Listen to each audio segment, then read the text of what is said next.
আপনাদের সবাইকে জানাই ঈদুল আজহার অনেক অনেক শুভেচ্ছা ও ঈদ মোবারক। তো আজকে মূলত ঈদের পঞ্চম দিন ও আমার সাথে আজকে আমার সাথে দেখা করতে আসছে আমার কিছু ভাইয়েরা। তো এখন কে বা কারা আসছেন সেটা জানার জন্য আপনাকে পুরো ভিডিওতে দেখতে হবে। তো আমি এখন যাচ্ছি পিক করতে আমাদের বাজারে। তো চলুন, আজকে অনেক মজা হবে, একসাথে স্ট্যান্ড করবো আমরা, কে কে আসবে তাদের সাথে পরিচয় করাবো এবং তাদেরকে ঘুরতে নিয়ে যাবো। চলুন বেশি কথা না বাড়িয়ে তাদেরকে পিক করে আনি। তো গাইজ, আপনাদেরকে বলছিলাম যে আমি আমার কিছু মেহমানদের পিক করতে যাচ্ছি। এখন কারা সে মেহমান আপনাদের সাথে পরিচয় করে দিই। এই যে একজন মাহমুদ ভাইয়া, আপনার সবাই তো তাদেরকে চিনে থাকতে পারেন, তারা টুইন ব্রাদার। তাদের স্ট্যান্ড অনেক ভালো বাংলাদেশে এখন বর্তমান। তো বলবেন ভাইয়া যে আসাদ ভাইয়া আমার সাইকেল স্ট্যান্ড করছে, এটা মাহমুদ ভাইয়ার সাইকেল। আর আরেকজন আছে, ওই দেখেন আরেকজন সাইকেল ঠিক করতে ব্যস্ত, জিয়াদ ভাইয়া। হ্যান্ড ব্রেক, যার কাছ থেকে হ্যান্ড ব্রেক শিখতে পারেন আপনারা। দেখেন সাইকেল ঠিক চলছে। কিছু বলতে চান আপনি?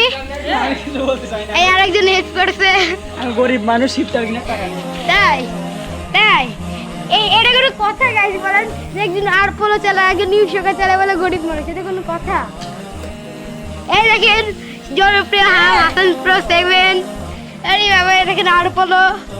আপনারা সবাই এদের স্ট্যান্ড শিখতে পারেন। তো বেশি হতে না বলে চলুন ভাইদের সাথে কিছু স্ট্যান্ড করি এবং ভাইদের স্ট্যান্ড আপনাদেরকে দেখায়। চলুন, আল্লাহ হাফেজ।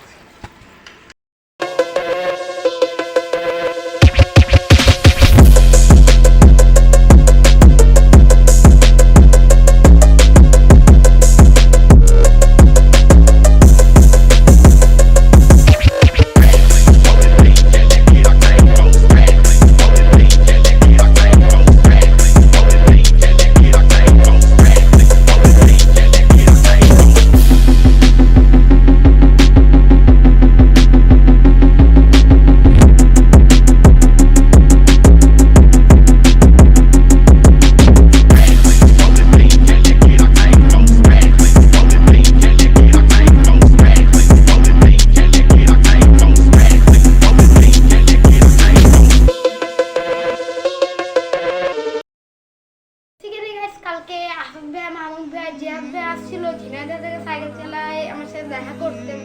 তো কালকে ভাইরা আসার পর আমি ভাইকে আমাদের জীবনসা বাজার থেকে রিসিভ করি, করার পর আমি আমার বাসায় আনি, ভাইদেরকে হালকা পাতলা নাস্তা করাই এবং ভাইদের সাথে হালকা স্ট্যান্ডও করে এবং স্ট্যান্ডের ভিডিও করে। তো মেনলি বিষয়টা হয়েছে যে কালকে আপনারা জানেন যে আমি এখন পুরোপুরি সুস্থ হয়নি, যে জাস্ট একটু হাঁটাচলা করতে পারছি, এটাই অনেক। তো কালকে সকালে আমার ডাক্তার দেখানোর সিরিয়াল ছিল, এটা আমি জানতাম না।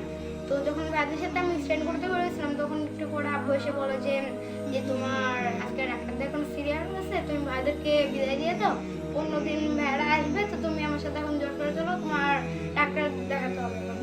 তো আমি ভাইদেরকে বিদায় দেওয়ার পর জোর করে যে ডাক্তার দেখাতে যাই। তো ভাইয়াকে বিদায় দেওয়ার পর আমার নিজেরই অনেক খারাপ লাগছিল যে ভাইরা তো কষ্ট করে আসলাম দেখা করতে, বিদায় দিয়ে দিলাম। মেনলি আমাদের ইচ্ছে ছিল যে ভাইদেরকে দুপুরে খাওয়া দাওয়া করায়, বিকাল বেলা হালকা ঘোরায়, তারপর ভাইদেরকে বিদায় দিয়ে। তো এমনটা হলো না। যদি ভাইয়ারা আমার ভিডিওতে দেখে থাকেন তাহলে আমি এক্সট্রিমলি সরি, বিকজ আপনাকে এভাবে আপ্যায়ন করতে পারলাম না। আমি জানি যে ভাইয়ারা আমার উপর রেগে আছেন, আমি কোনো মেসেজ বা এখন কল দিলে ভাইয়ারা রিপ্লাই দিচ্ছেন না। তো আমি ছোট ভাই হিসেবে আপনাদের কাছে আন্তরিকভাবে দুঃখিত, আপনারা আমাকে মাফ করে দিন। নেক্সট টাইম যখন আসবেন তখন এরকম আর হবে না, ভালোভাবে আপ্যায়ন করার ট্রাই করবো। তো আমি আবারও বলছি আমার মাফ করে দিন। আমি আপনাদেরকে অনেক বেশি রেসপেক্ট করি, প্লাস আপনাদেরকে মানে আপনার প্রতি অনেক গর্বিত, বিকজ আপনার আমার বড় ভাই হয়ে যশোরের ভিতরে এত ভালো স্ট্যান্ডার্ড এখন বর্তমানে। তো আপনার প্লিজ আমার উপর রাগ করে থাকেন না। তো আচ্ছা, এইটাই ছিল মূল বিষয়। আর এই ভিডিওটা ছিল পরশু দিনের ব্লগটা ছিল। তো আমি কালকে ভাবছিলাম যে ভিডিওটা এন্ডিং করবো, বাট করতে পারছিলাম না, যে আমার কালকে সারাদিন খারাপ লাগছিল এবং আফসোস লাগছিল যে এমন কাজটা করা আমার ঠিক হয় না। তো আমি আবারও আন্তরিকভাবে দুঃখিত।